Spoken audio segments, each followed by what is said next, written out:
down where you are? Well, not so well. We're at the highest thing with the COVID. Right. I'm very scared. Of course. And so everyone's at home, basically, yeah? Yes, everyone is at home. Yeah. And you? How are you? Well, I mean, this show is hosted by Jonathan, who's in New Orleans, me in Western Massachusetts, and Larissa, who's in New York City. Okay.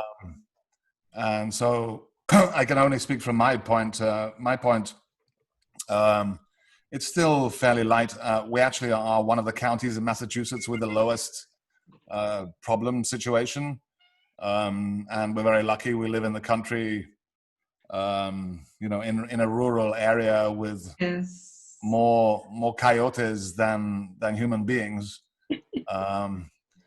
But the supermarket is only 20 minutes away, and normally no more than 5 to 10 people there. So we're quite lucky with that. That's good. But New York City, I know, is another story altogether, Larissa. New York City, well, the death toll is decreasing. That's the good news, but there's still deaths. And, where the stock market opened this week. The stock market reopened. Of course, they would open that first. Didn't know that. Yeah. The stock market opened this week. I think they mean to start opening more things up by mid-June. Cuomo announced June 8th he would start phase 1, probably. Hi, Susanna. Welcome. Hi. Susanna's one of our open micers tonight. I'm a newbie. Hi, everybody. Hi, Susanna. Nice to see you. Thank you. So I think that would be next Tuesday, right? Tuesday, maybe. So what's phase 1, Susanna? Oh, manufacturing. Let's see, what else? Not restaurants, not anything like that, but more people going back to work and squeezing themselves into the crowded subway. Oh dear. Well, here in Atlanta, we've opened nightclubs this weekend. Wow. All sporting events based on whatever the particular league has determined to be the best practice.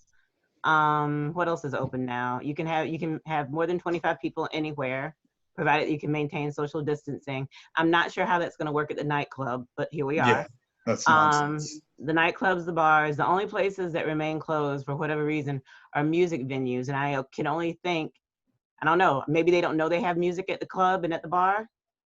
I'm not sure, but there we have it. Are the athletic events with or without crowds, audiences? It is whatever that particular league has determined to do. There's also a large convention center here. They have greenlit 2 conventions. One of them is usually about 50,000 people, and the other is about 70. One is in June and one is in July. I heard on the radio, I think it was in Europe, that a soccer event was televised without crowds, but they used canned cheering. It just one more level of surrealism. That's one, definitely surreal. I was wondering, how do they time it? And how do they decide how to emphasize the home team over the visiting team? It is not always. I've been watching some of those German games, and it's amazing how well they do it. Yeah, you just run on a 5-minute delay. There were the textiles in Japan, where they decided to use mannequins to have a mock audience, and someone purchased or acquired sex dolls to be the mannequins. Nice. Which someone noticed. And all the restaurants in Japan as well. Yeah? But anyway, here we are. Shall we move on with the scheduled event? What say you? Kick it off, Mr. Vince. Kick it off. All right, real quick, I'm going to our new anti-troll thing. I'm going to mute everyone and set it so people can unmute themselves, and then I'll unmute the people who are reading, okay? Great. All right.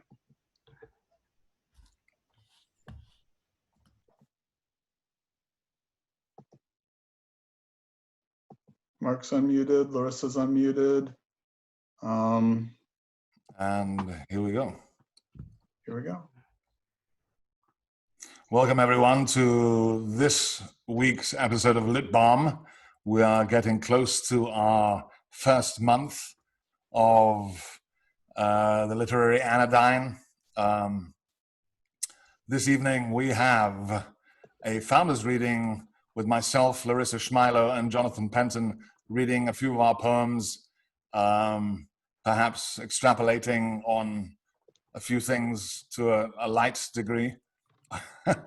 And then we have the celebrated New American Writing issue 38.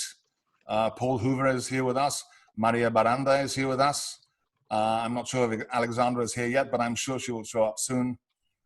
This is going to be an amazing show tonight. Thank you all so much for coming. So in order to kick off things, we're going to start with Larissa tonight. And Larissa's new novel is called Slybang. It's out from Spite and Dival. Her first novel was Patient Women from Blazevox. Her poetry collections are Medusa's Country from Mad Hat, Special Characters or hashtag Special Characters from Unlikely Books, In Paran, Blazevox, the chapbook A Cure for Suicide, and the ebook Fib Sequence. Her poetry albums are The No Net World and Exorcism, for which she won the New Century Best Spoken Word Album Award. Shmailo's work has appeared in the anthologies Measure for Measure, an anthology of poetic meters from Penguin, Words for the Wedding, Contemporary Russian Poetry from Dolky, and Choice Words Writers on Abortion. Shmailo is the original English language translator of the futurist opera Victory Over the Sun by Alexei Khrushchev, performed at Los Angeles County Museum of Art, the Garage Museum of Moscow, and the Brooklyn Academy of Music, and theaters and universities worldwide. Larissa has also edited the anthology 21st Century Russian Poetry, which came from was released by Big Bridge Press, and has been a translator of the Eugene A. Nida Institute for Biblical Scholarship for the American Bible Society. She has a website. I'm sure you can Google her and find her. Here's Larissa. Okay, thank you very much, everyone. Thank you, Mark. Thank you, Mark. I'm going to read sections of an experimental fiction, which was published by Jonathan Penton in my hashtag Special Characters book from Unlikely Stories. Thank you, Jonathan. And thank you, everybody. This is called Mirror or A Flash in the Pan. Chi son? Sono un poeta. A che cosa faccio? Scrivo. In the bank, a woman is singing. On the street, lined with ragtag book vendors, a man is whistling with vibrato beautifully. When was the last time Ritter sang? Money. Where any view of money exists, but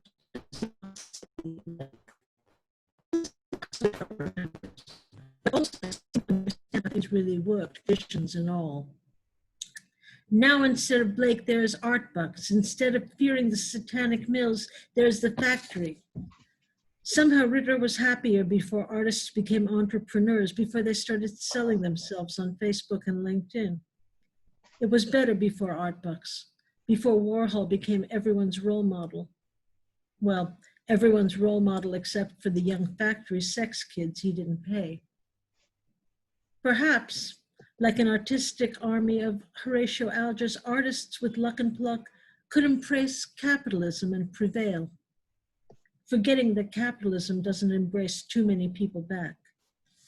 And now, hurtling towards stability, Ritter has had her 15 minutes of fame many times over and could relax. Could relax if there were money. Help me, Auntie Warhol. You are my only hope. Ritter always felt affluent until now, prosperous. I knew firmly that there would be, with no special effort, money. always, like water, like air, always. But now the money drought, the Cretaceous tertiary no-dollar bolide, spewing dust and clouds and blocking out the sun, executing at a blow the indigent dinosaurs. Dinosaurs like Ritter. There is no money.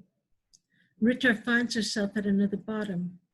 Having bottomed out on alcohol, food, and men, yet another bottom, money. Is this what Augustine meant by to ascend, descend? Probably not. Prices swarming in her head, in her bed, biting like bed bugs. Not enough money for decent food or for a decent set of teeth to eat it with. Ritter spends night applying Ambisol to neglected back teeth that seem to hurt with especial cruelty now that she can't afford a dentist.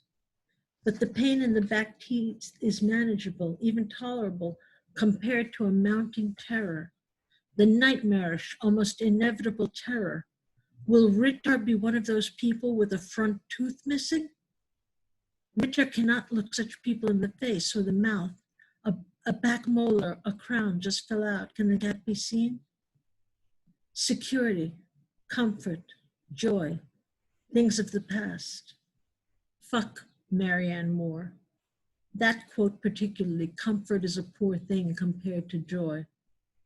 Popular for a while among students who had never known discomfort or probably real joy, like I have measured out my life in coffee spoons was among 17-year-olds in the 70s. And now Ritter was, in all senses of the word, a poor thing. Too poor for an eye doctor, a dentist. How casually people said I had a root canal, a crown put in, a filling done.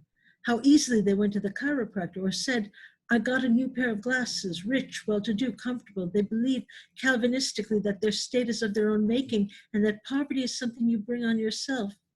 Ritter believes it herself, even though she has learned that poverty comes like the flu, like cancer, and is always unexpected. Still, Ritter should have seen it coming. Money talks, bullshit walks. And money talks is talking to Ritter constantly, won't shut up, in fact. She should have seen it coming. The occasional translation done quickly at night like a character from Dostoevsky, or like Dostoevsky for most of his life for that matter. But Ritter recalls even Dostoevsky was well set by retirement. And she remains like a creature in a garret, the cold, strange place Ritter's apartment, once warm and welcoming and festive, now is. The apartment takes on a life of its own, a fearful life. Books in the apartment, once Ritter's pride and joy, dusty, old, disorganized. With poverty, Ritter has developed OCD, checking expensive electric lights, computers, TV, turning them off and checking again. Check, check, check, check, a prayer, perhaps that one was in the mail. Today, Ritter watches television. Soon there will be no cable, so she must watch and watch and watch, drinking the gin she buys instead of meat and vegetables. She sees that the reality shows have created a Malthusian generation. You're eliminated, fired, out, go home. The reality shows train people in servitude as the 21st century wants it. Despite humiliating, impossible, despite verbal and physical abuse, no one wants to go home. Contestants grovel before the judges and snipe at other contestants, fired, out, go home. Snipe willingly, enthusiastically, and eagerly, go home. At least it wasn't me. They not only think, they say. Do it to Julia. Competitors detract from one another, the performances of other competitors, their characters, their looks, meanly. It is, Ritter sees, class war. The judges are from the upper classes. The contestants are usually poor. The shows deign to allow one working class hopeful entree to their world, at least temporarily. Fame, if short-lived. The promise, if not the substance, of wealth. Temporarily for a lottery time. Do it. Do it to Julia. As in the Project Runway episode with Team Lux, in which the team, losing, made a pact not to throw any of their members under the bus, not to scapegoat anyone to go home. Solidarity temporarily, and the persistent attempts, ultimately successful, of the judges to make them, the team, not the judges, choose someone to be sent home. Someone's going down, snarled Michael Kors, later characterizing the group's attempts at loyalty as stupid, explaining, you have to be more self-sufficient. Betrayal and treachery, now termed self-sufficiency. Who is the weakest? We don't want to. Who is the weakest? We. Who? Michael, Michael, Michael, Michael. Do it to Julia. And the winner of season 7 tells the world that he is inspired by Russian and German military fashion, walking with his lead model, who is wrapped in a swastika. Ciao. Auf Wiedersehen. Toodles. What is still hers? Not beauty.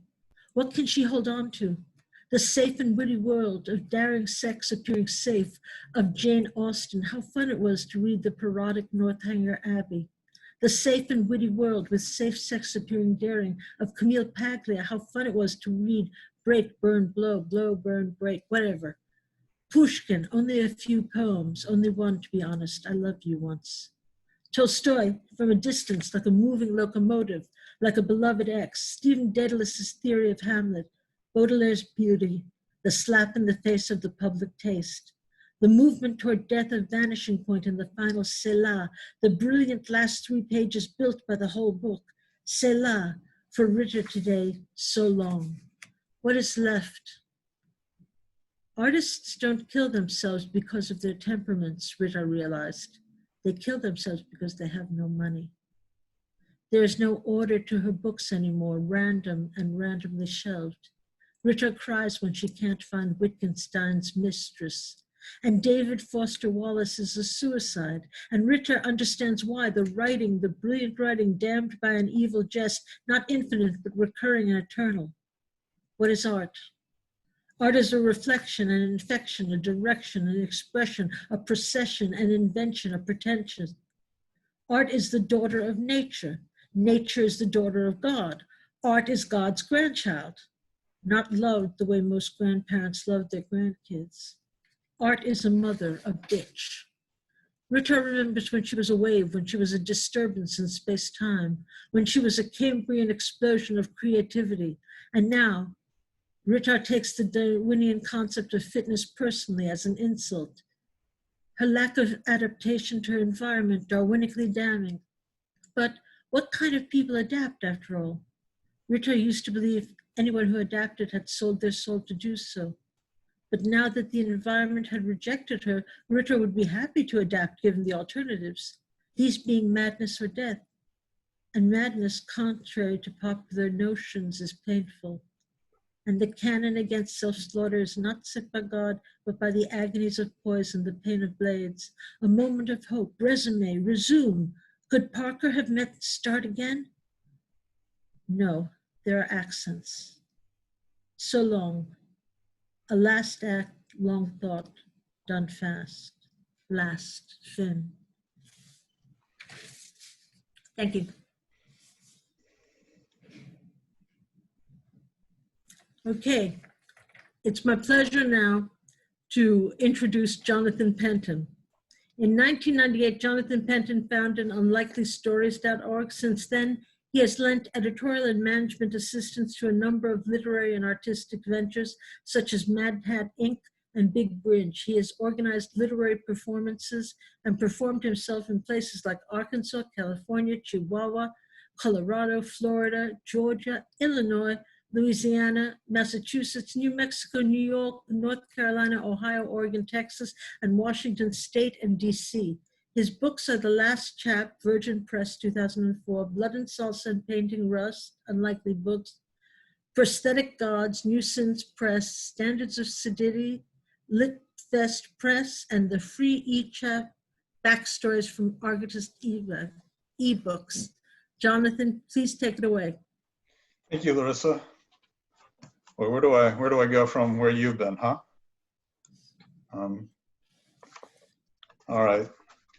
So these are new high buns. And here we go. Wednesday, May 27th, 2020. My personal psychic palisade finally collapses. I imagine impalements and wallow in my own revenge fantasies, watching video after article on George Floyd, Breonna Taylor, and Ahmaud Arbery. I imagine them in lockdown, quarantined, stir-crazy and cabin-fevered, cautiously exploring the outside world until a cop decides to make them stop.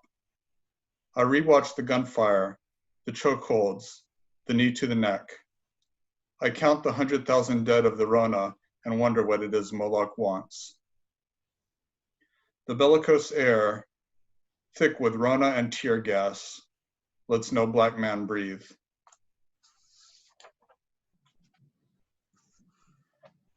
You tell me that you left New Orleans when you were young, that you never made it to the old Absinthe House and were eager to get there. Once there, it became evident that you never tried the absinthe at all. I wait for you to realize this is beyond what you call drunkenness. Panic and delight, inseparable, flush through your eyes. The stars are too bright. Lamps swim in irrelevance. Gaslight owns nothing.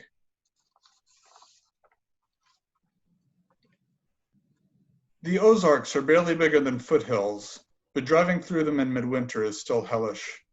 We booked a resort for New Year's Eve, got it cheap, without understanding that no one else was willing to make the trek.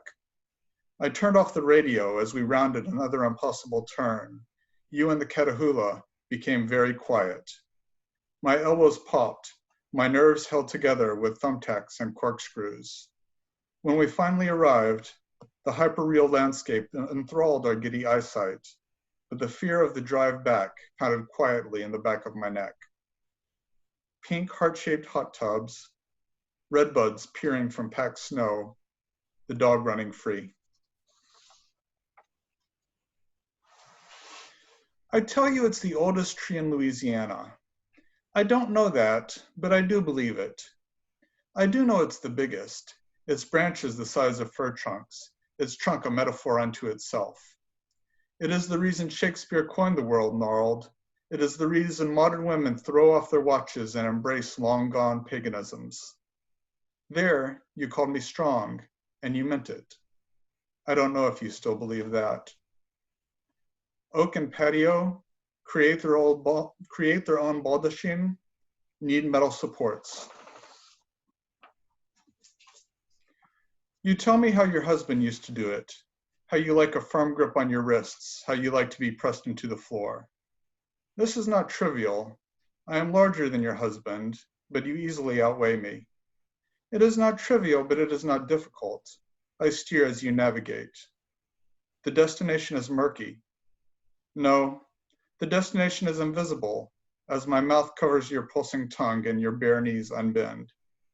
You don't struggle quite, but you wriggle away, another foe escape. Shameful thin carpet, a third lusty pantomime, yields to weight and warmth. All right, next up is Marc Vincenz. Oh, thanks, Jonathan. Thank you. Marc has published 14 books of poetry, including more recently Becoming the Sound of Bees, Leaning into the Infinite, The Syndicate of Water and Light, and Here Comes the Night Dust. Vincenz's novella set in ancient China, Three Tao's of Tao, is forthcoming from Spite and Dival Press. Vincenz is also a prolific translator and has translated from the German, Romanian, and French.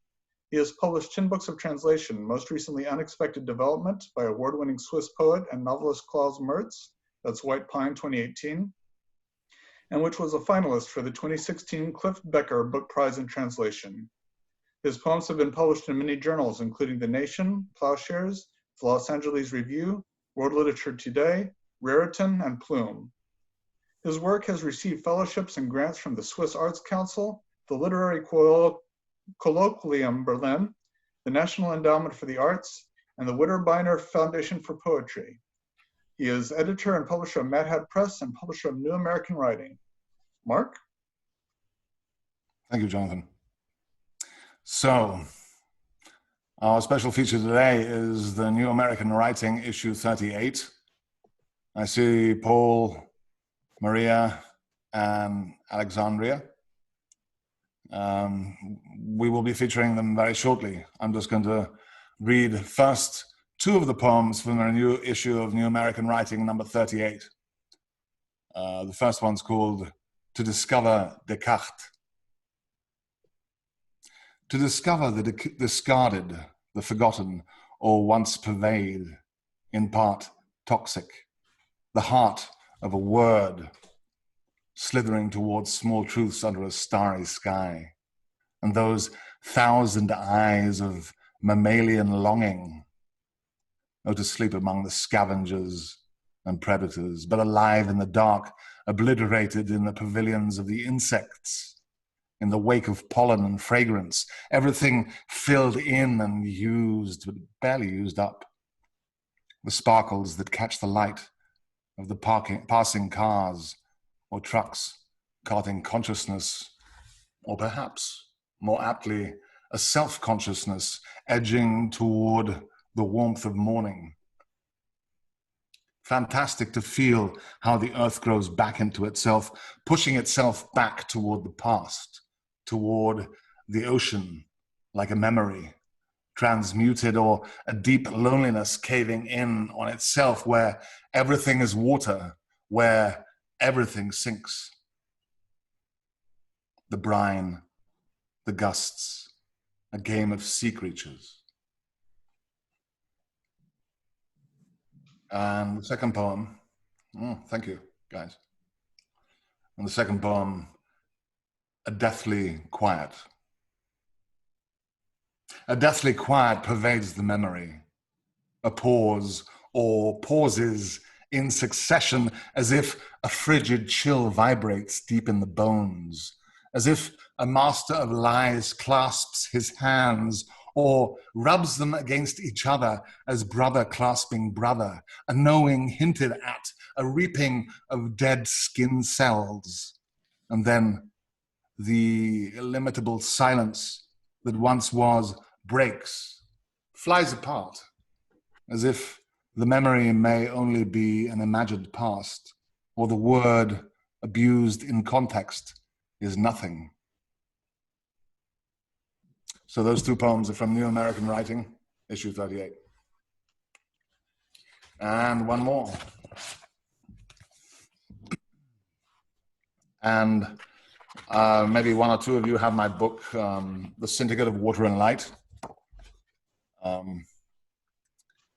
It was brought out by Station Hill Press, George Quesher's press. Here's the book. Actually, the cover image came from a cooking session. I was cooking with water and oil, and the oil sort of settled on the surface of the water, and I just took it with an iPhone, and from that came the image of the Syndicate of Water and Light. And this poem is called Newton Releases a Little Bird Called Rocket. A little quote in the beginning. Whoever is going to make offerings to the gods first releases for them a little bird, so that he will come welcome to them down there. From the Der Veni papyrus ascribed to Orpheus from the 5th century BC, translated by Franco Ferrari, perhaps Europe's oldest surviving manuscript, or known to be. 1. Ignition. If science were raised from the dead, or perhaps never dead at all, more a loop returning to its beginning before it ever ended, then the problem of the one and the many, those shimmering paradoxes wrung from the intuition of the unity or the fountainhead of the same myth, might be resolved in the mirror of being, reflected back into the cycle, into the epicycle, the orb into the orb of a mysterious circular notion that comes from an unknown center, reaching those far-flung island fly specks in the Pacific between the tropics of Capricorn and Cancer, and the towering stone faces of giants staring upon the expanse of a lukewarm ocean. 2. Burnout. Could it be that somewhere in the past there was a soul who knew what in the beginning intimated? And that someone terrestrial, but particularly cosmic, with the imagination of an astrological power, found his armature of fingers, counting those supernatural presences that plunge directly into the midst of things, How many hundreds of millions of years were disrupted when you walked across the bluffs, scraping the chalk from the underside of your muddy shoes? How a fire in your hand changed the world, or as Humboldt says, first man will deny, then belittle, then say he knew it all along. 3, coasting. From above the timberline, our fugue follows a temporal order manifest in the grinding of the winds and her rains upon all our visible surfaces. And from within the maelstrom, a figure emerged. So an aura, so numinous, it disguised the soul, ground within its own time to peace and plenty. From the twilight of the gods, from the signs of life sprung from the sky river or the depths of a celestial ocean.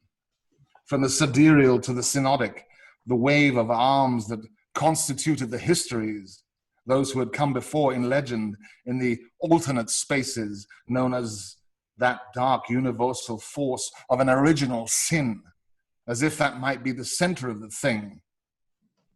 4, apogee. A reason for living, a reason for those lines of descent and those religious excursions echoing a holy order interlocked in its own unity, and that everything was a sign or signature of something else. The metaphor being the meaning behind the matter and what mattered.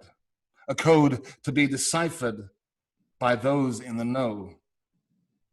What was once magic became mathematics. The connections counted in the hologram found the polyphony in a single quivering note. Listen to the tuning of the sky, the riddle, a secret that could be unlocked by applying thought to evidence. The clues to which some divine creature had strategically placed in the great wide open. There was no other reasoning with it. 5, recovery. Here was an unbroken chain of wisdom handed down. The riddle would be revealed to the initiate. The archaic spirit was clearly alive. How shall we speak to those who are not yet born, says Galileo. These are secret thoughts. Will someday 24 signs on a single leaf seal the fate of man as he sails upon an ocean of milk churning to butter? Thank you.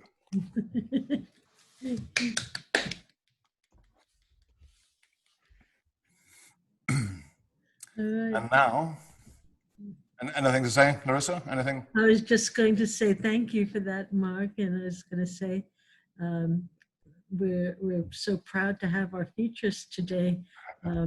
Paul Hoover, Alexandria Peary, and Maria Baranda from Mexico. We're looking forward to the features, and so take it away, Mark. Well, Paul, thanks for stopping in. Mark, I don't see Paul's name. Is he in here? Yeah, Paul's on 9,000 something. Here we go. Maybe I can unmute him. Yeah, you should be able to. No. Can you hear me? We can hear you, Nope. Maria. Here we go. Yeah, I have a number. It's a 9,9024. We've got you now. That's my registration number at the college, at the university. I'll have to change that. Anyway, it's a pleasure being here. And thanks, Mark, and Larissa and Jonathan for hosting this.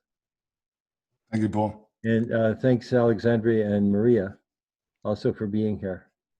Thank you, Paul. Thank you. The magazine is coming out. Here's the last one. Yay! Yeah, there's the cover. And the next one's going to be sensational. Beautiful cover designed by Mark.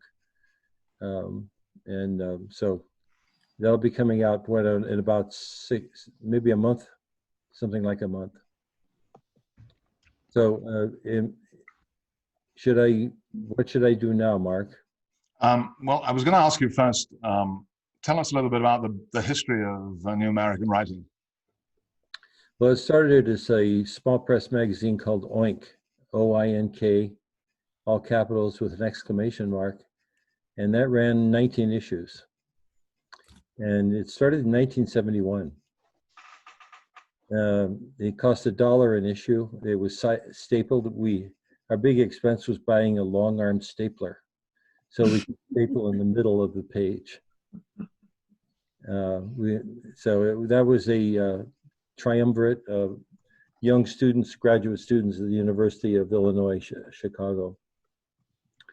We realized that we weren't able to attract a distributor because they thought that the title Oink was a little bit silly.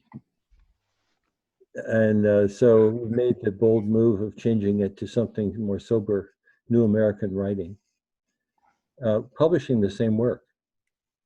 But of course, it makes a larger claim.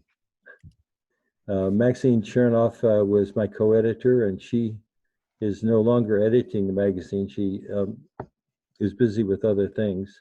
So I've been doing it by myself, and now with Marc. So Marc comes to the rescue.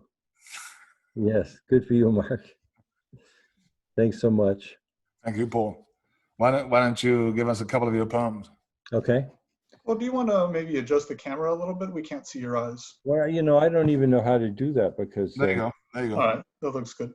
That's good. Yeah, my students tell me they see my mouth moving, but they can't see my face. I don't know whether I'm too tall for the camera or whether I need a lower seat. Okay, I'll read a couple of poems. This is called The Urgency. I need a light. The urgency. The tree in heat, the burning tree. The cat on fire, the urgency. Shadow hat worn flat. Future past, dust in advance. Carry me home, beyond the bone. Dolls on the bed, one playing dead. They are not, and they are air. Float on up, or take the stairs. Minds have windows, winds have rows. The word false is also true. Kill me twice, shame on you. Why the night and light go under, speaking from the heart's penumbra. Standing tall is not a science. What's a color, why's a sight? Torrents, pools, of fools forever. First the image, then the rain, light of science, scent of pears. The sun is raw, the moon is new, first the marriage and then the weather. Push the car and crash the carriage, hysterical cleric, untold tale, bearing witness, names are blameless, crucifixion or a game of tennis. Cross the valley, swim the ford, flesh has answered, bones on hold. Did we ever? When's undone? In Fargo, in the Target store.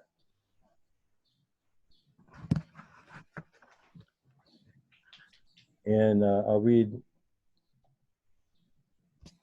I'd like to read a poem called The Windows. It's from a series called The Windows, and it sneaked out of another manuscript to get in this one.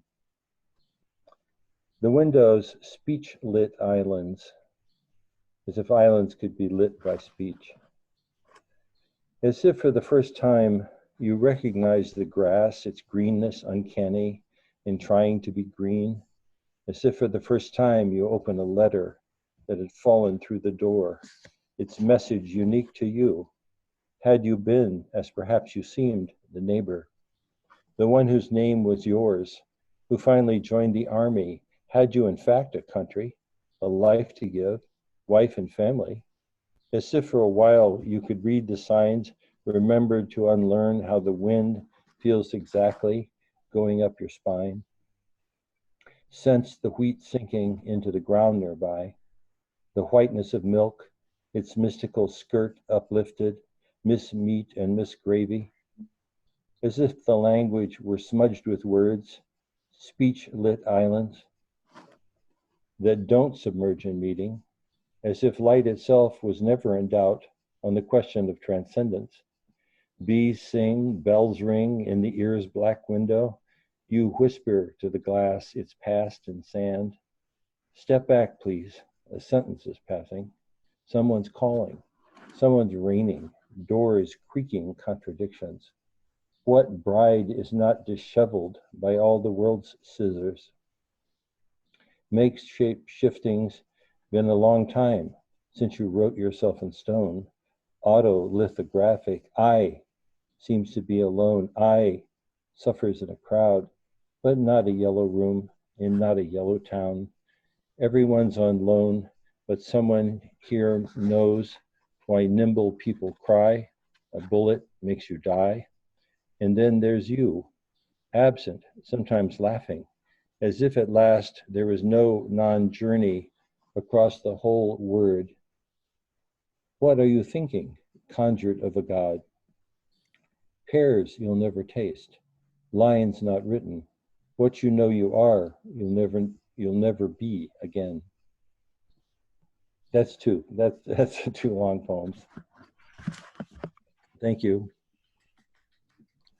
Thank you, Paul. Really appreciate it. And also appearing in New American Writing 38 is Maria Baranda from Mexico, who is probably very late. Are you late? What's your time over there? No, right now it's 4:42 p.m. Oh, I see. You're even earlier than us. Yeah. Well, anyway, Maria is a Mexican poet who has books translated into English, French, and Chinese. Yale University Press is preparing her selected poems. Her work has received Mexico's distinguished Efraín Huerta and Asquilayente's National Poetry Prizes, as well as Spain's Francisco de Quevedo Prize for Ibero-American Poetry. Thank you so much for showing up from Mexico here today, Maria. Thank you very much for the invitation. Thank you, thank you. Thank you, Paul, also for translating Arcadia. So I will read a fragment, small fragment. Probably you won't understand, but I want you to hear the language, the strength of the language. And then Paul will read the whole fragment, right? In English. Okay, so are we going to go a stanza at a time? No, I need the energy of just reading one whole stanza. Oh. When I stop and then you read. Okay. All right, that's fine. Arcadia. Yo era tierra, yo era calle, polvo, casa.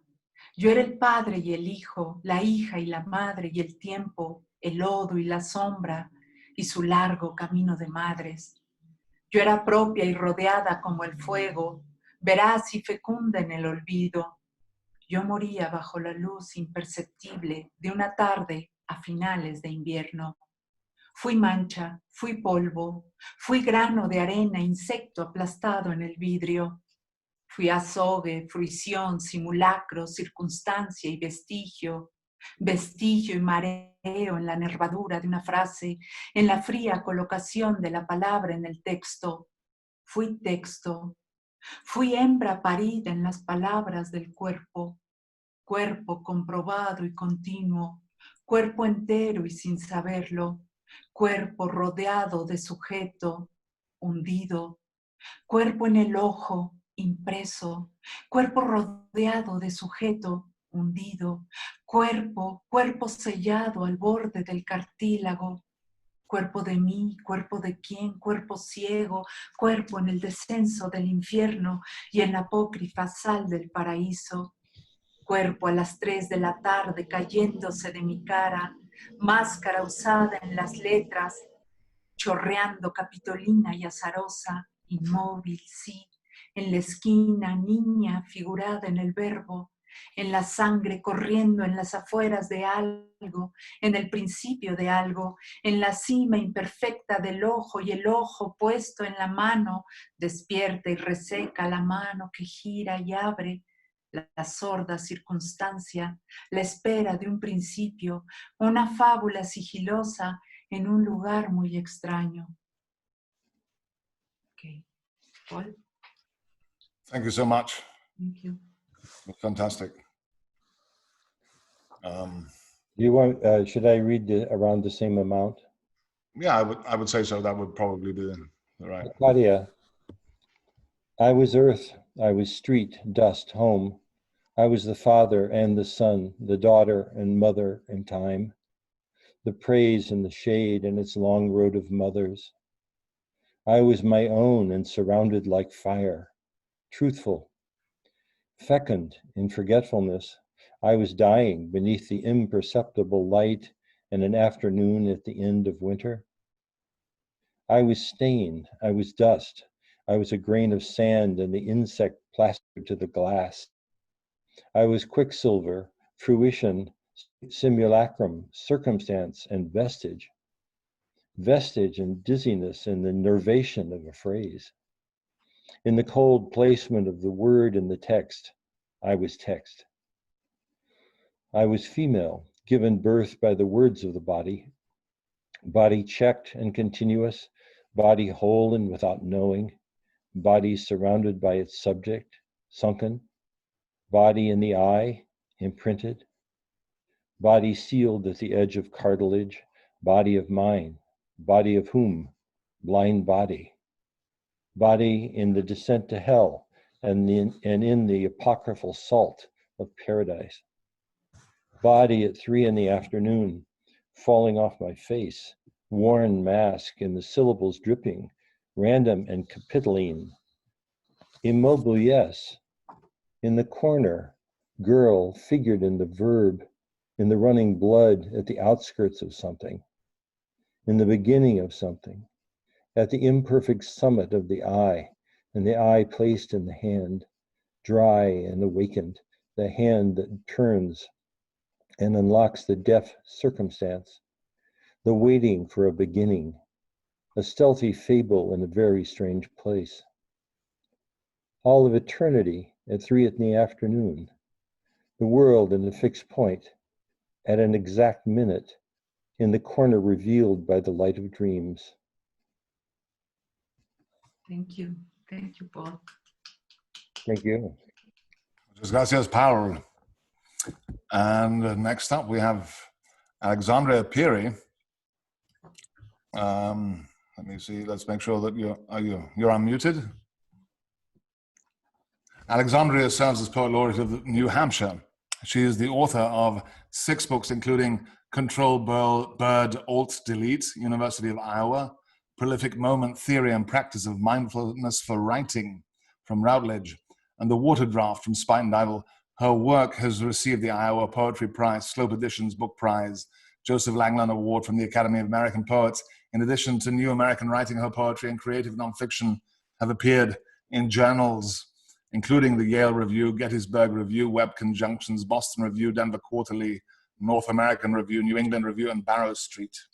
She maintains a dual career in creative writing and compositions-rhetoric, and specializes in mindful writing, an approach captured in her 2019 TED Talk, How Mindfulness Can Transform the Way You Write. She is a professor in the English department at Salem State University. Welcome, Alexandria. Thank you. Can you hear me? Because I've been having some tech issues. Am I audible? I Yes. just want to say, I'm going to show you guys something here. On my wall, I'm untacking something, big tech, right? The last piece of normalcy before COVID was from Paul. It's an acceptance for this issue. And I have just kept it tacked to my desk, the wall behind my desk, the whole time, putting it back there. Just because, well, Paul, everything you've done for the journal and for poets, it just means so much to me. So thank you. Well, thank you so much for saying that. I mean it from the bottom of my heart. So thank you. Is it okay if I read 2 poems from the last issue? Is that okay? No, absolutely. So I'm going to read the 2 poems that Paul and Marc has just put in this issue. The first one is called, and I have to read off my other laptop. So if you see me looking at a light over here, it's because my printer's not working. So I'm reading off of a gadget. But the first one's called, I Heart My Cat Still Life. And I would say it's about being hacked and having your identity taken, right? And going on a journey through poetry. It's a narrative poem. So, I heart my cat still life.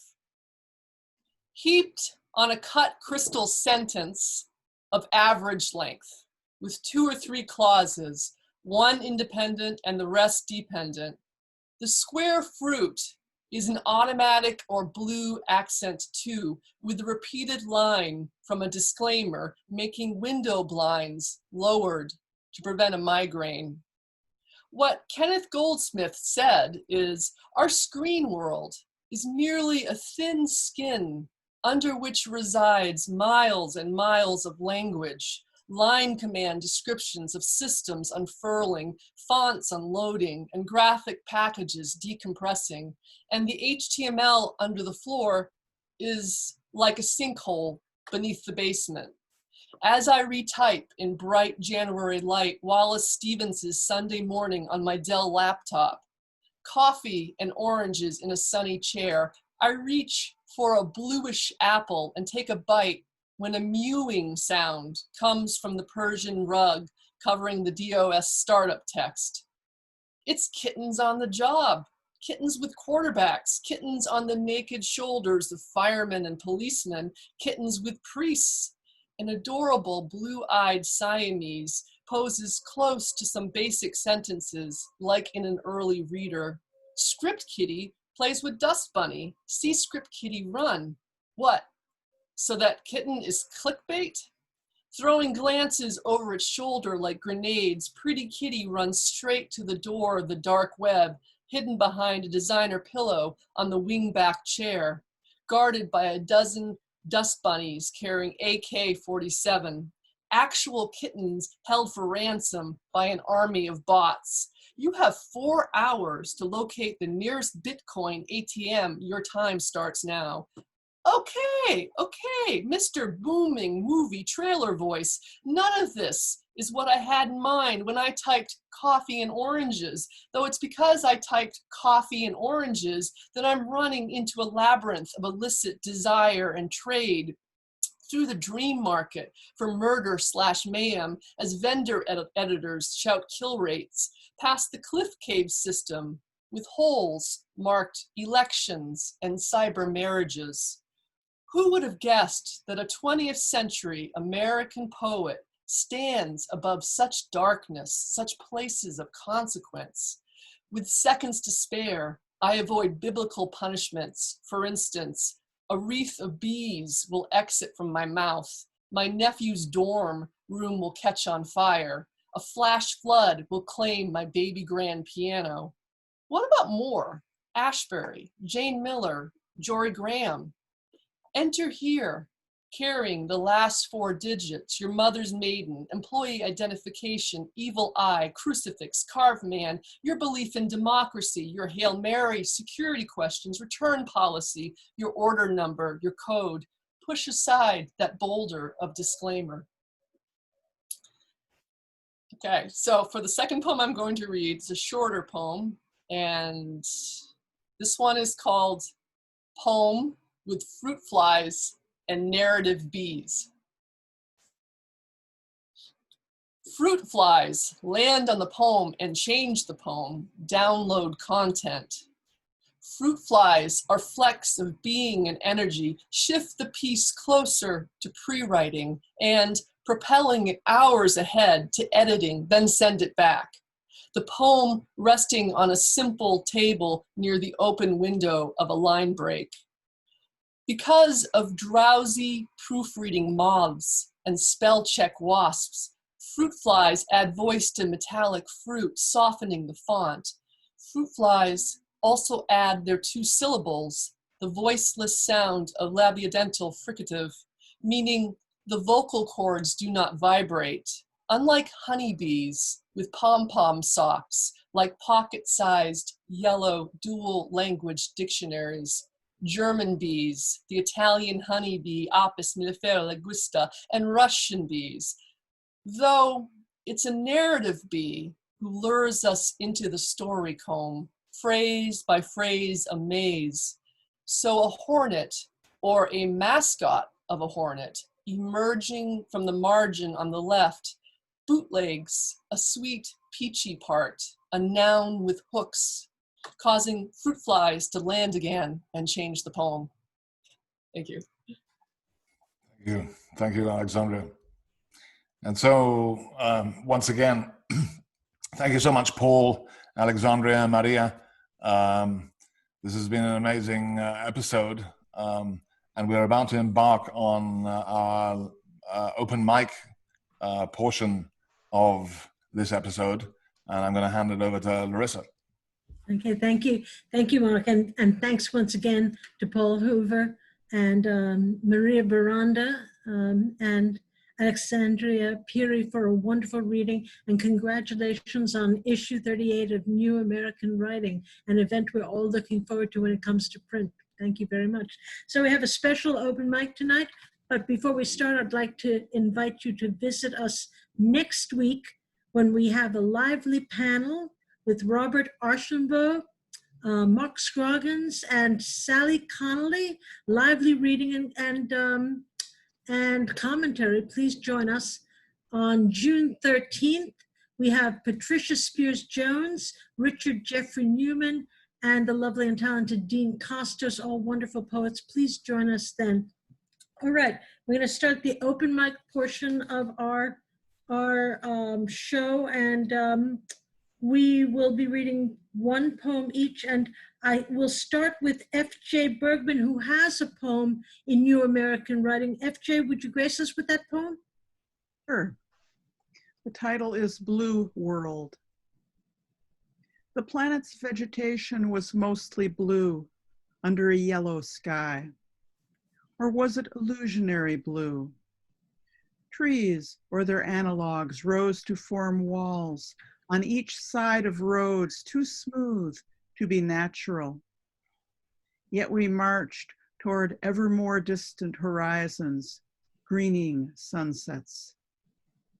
A few white-capped mountains afflicted us with nostalgia, cured by surreptitious distillations, though we were told those dazzling peaks were not snow, but frozen methane. Jungle plants, fungi, or things decidedly stranger were more decorative in the lowlands, more dotted and buttoned with azure excrescences. We set up tents, nylon, in an unfortunate shade of cobalt that contained layers of inner chambers for privacy. Zipped tightly together, they could be used as ritual mazes. Only one sun, only one pale moon. Disappointing. We had expected extraordinary heavens in this new world. At night, floating blobs of chemical ice sang to us over the ocean, while unidentifiable radiance permeated our sleep. We dreamed of what the planet would become, vast edifices that would rise and eventually succumb to blue ruin. We made our beds with soft cyan sheets, ultramarine blankets, pillows the color of naval uniforms patrolling a nightmare sea. Thank you so much. Thank you so much, FJ. FJ is managing editor of Mad Hat Press, publisher and editor Marc Vincenz, who obviously is putting out some wonderful books, very important books, and also, as is unlikely books, Jonathan Penton's press, both becoming very important presses here in the United States and abroad. So thank you very much. Okay, great. Okay, next up we have DeWitt Henry. DeWitt, are you with us? I am. Can you hear me? Yes, we can. Thank you. Well, I guess this is my quarantine poem. It's called On Distances. Psychological, ideological, social, ironic, physical, and aesthetic, such as Wordsworth's emotion recollected in tranquility, elbow room, boundaries, claustrophobia, the MRIs, chamber of clicks, shrunken globe, cheap flights, blue marble from space. Why are you so distant? Marvel's Platonism, Our loves so truly parallel the infinite can never meet. Robinson Jeffers' post-apocalyptic yearning for the dignity of room, the value of rareness. Memories like far-off mountains turn to clouds. Punitive, stand in corner, keep your distance, avoid restraining order, isolation, solitary, quarantine, shelter in place, cabin fever, neighbors masked, cross streets. Hoagie Carmichael's The Nearness of You, George David Weiss's Too Close for Comfort. Letters and messengers arrive too late, Friar John's Quarantine in Nantua. We can't tell Pyramus that Thisbe only lost her scarf as she escaped the lion. Telepathy, smartphones, texting, video calls from different zones, climates, or from space. Words, thoughts, art, artifacts from earlier lives, traces, imaginings, and dreams. What use if still intangible? Out of touch, we say, or keep in touch.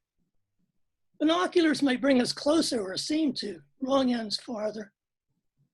Out of sight, out of mind, fading into distance, other places, other times. For germ's sake, don't touch your face. Mask up, wash hands.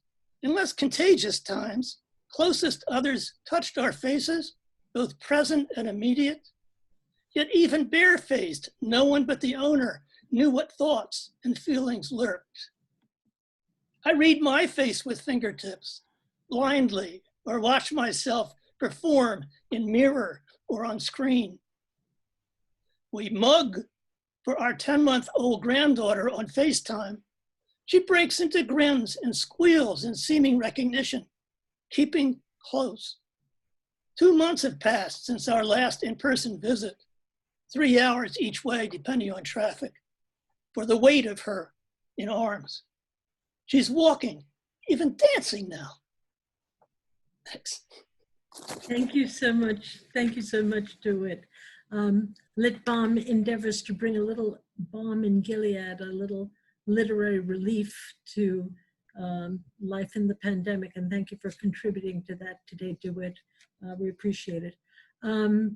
Okay, great. Next up is Susanna Case. Susanna, would you grace us with a poem?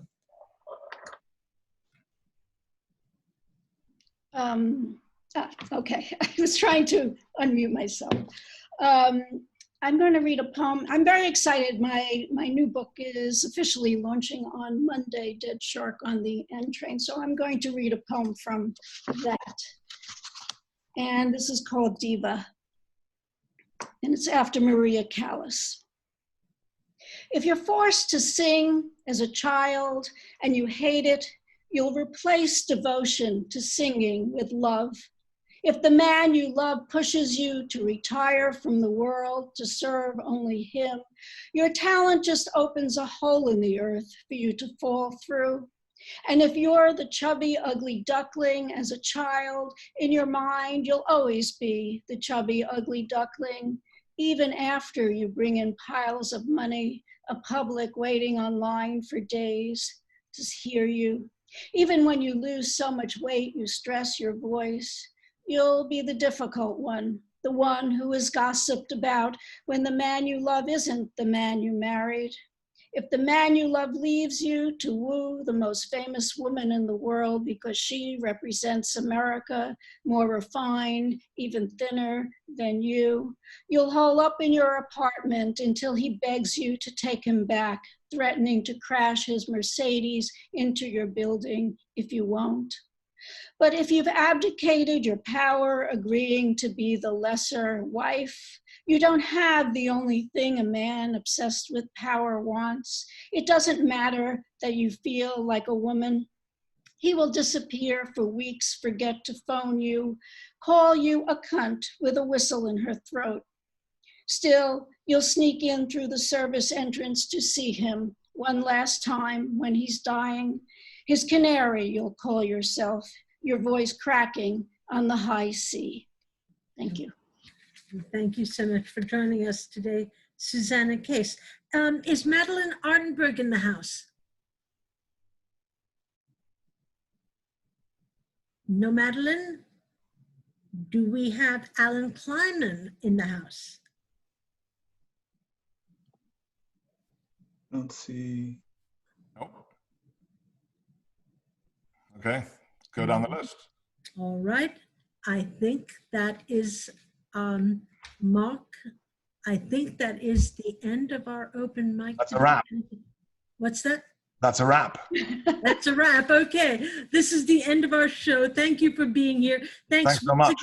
Thanks once again to our fabulous features, Paul Hoover, Maria Baranda, and Alexandria Peary.